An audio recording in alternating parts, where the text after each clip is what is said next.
Let us begin Greenwitch by Susan Cooper with the poem that accompanies all of these books. When the dark comes rising, 6 shall turn it back.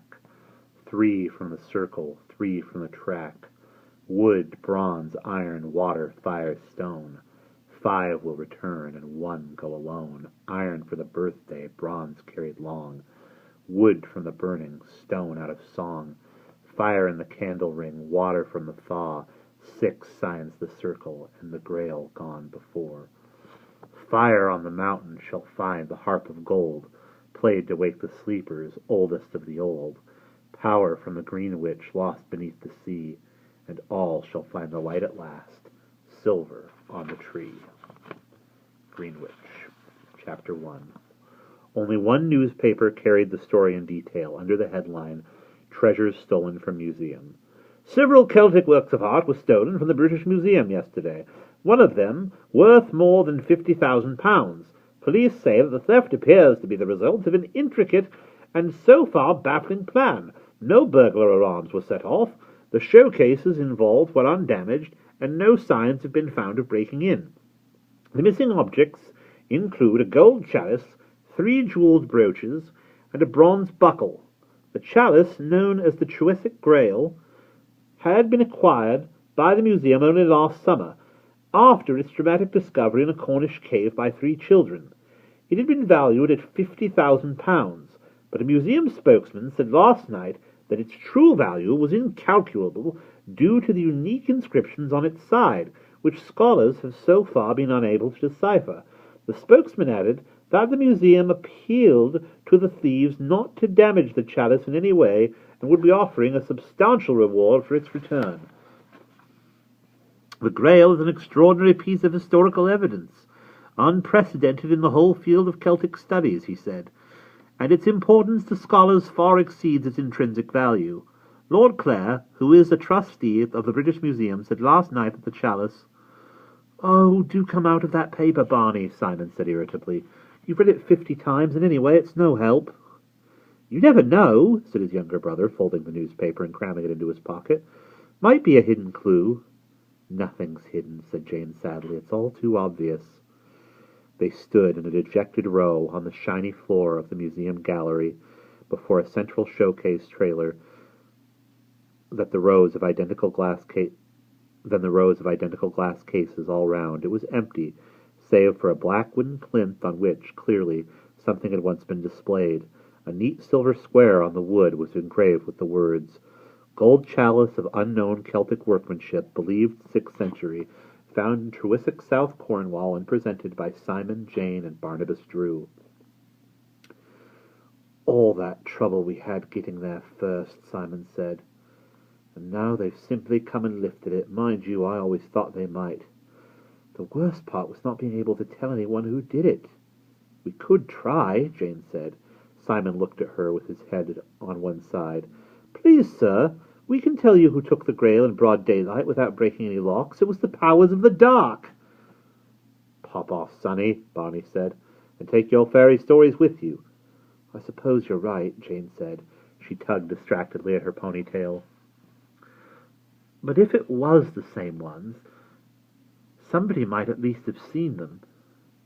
That horrible Mr. Hastings—" "Not a chance. Hastings changes.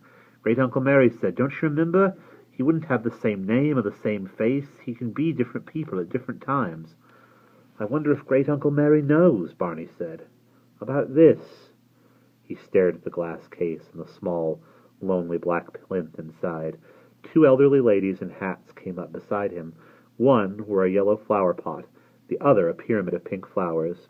"That's where they pinched it from," the attendant said. One told the other, "Fancy, the other cases were over here."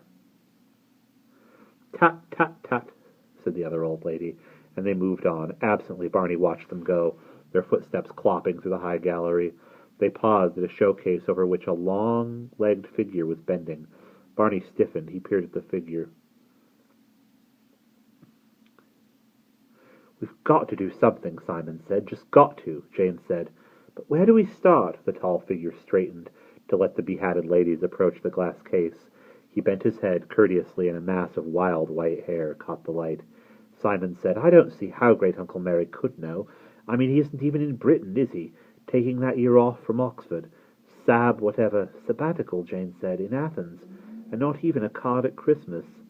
Barney was holding his breath. Across the gallery, as the crime-loving ladies moved on, the tall, white-haired man turned toward a window. His beak-nosed, hollow-eyed profile was unmistakable. Barney let out a howl. "Gummery!" Simon and Jane trailed blinking in his wake as he skidded across the floor. "Great-uncle Merry!" "Good morning," said the tall man amiably. "But Mum said you were in Greece." "I came back." "Did you know someone was going to steal the Grail?" Jane said. Her great-uncle arched one white bristling eyebrow at her, but said nothing. Barney said simply, "What are we going to do?" "Get it back," said Great-uncle Merry. "I suppose it was them," Simon said diffidently. "The other side, the dark?" "Of course." "Why did they take the other stuff, the brooches and things?" "To make it look right," said Jane. Great-uncle Merry nodded. "It was effective enough. They took the most valuable pieces. The police will think they were simply after the gold." He looked down at the empty showcase, then his gaze flicked up, and each of the three felt impelled to stare motionless into the deep-set dark eyes with the light behind them like a cold fire that never went out. "But I know that they wanted only the Grail," Great-uncle Merry said, "to help them on the way to something else. I know what they intend to do, and I know that they must at all costs be stopped. I am very much afraid that you three, as the finders, will be needed once more to give help, far sooner than I had expected." "Shall we?" said Jane slowly. "Super," said Simon. Barney said, "Why should they have taken the Grail now? Does it mean they found the last manuscript, the one that explains the cipher written on the sides of the Grail?" "No," said Great-uncle Merry. "Not yet." "Then why?" "I can't explain, Barney." He thrust his hands into his pocket and hunched his bony shoulders. "This matter involves Trewissick, and it does involve the manuscript. But it is a part of something very much larger as well, something which I may not explain. I can only ask you trust me, as you all trusted me once before in another part of the long battle between the light and the dark, and to help, if you are sure you feel able to give help, without perhaps ever being fully able to understand what you are about." Barney said calmly, pushing his tow-colored forelock out of his eyes, "That's all right." "Of course we want to help," Simon said eagerly. Jane said nothing. Her great-uncle put one finger under her chin, tilted her head, and looked at her. "Jane," he said, he said gently, "there is absolutely no reason to involve any of you in this if you are not happy about it." Jane looked up at the strongly marked face, thinking how much it looked like one of the fierce statues that you passed on their way through the museum. "You know I'm not scared," she said. "Well, I mean, I am a bit, but excited scared. It's just that if there's going to be any danger to Barney,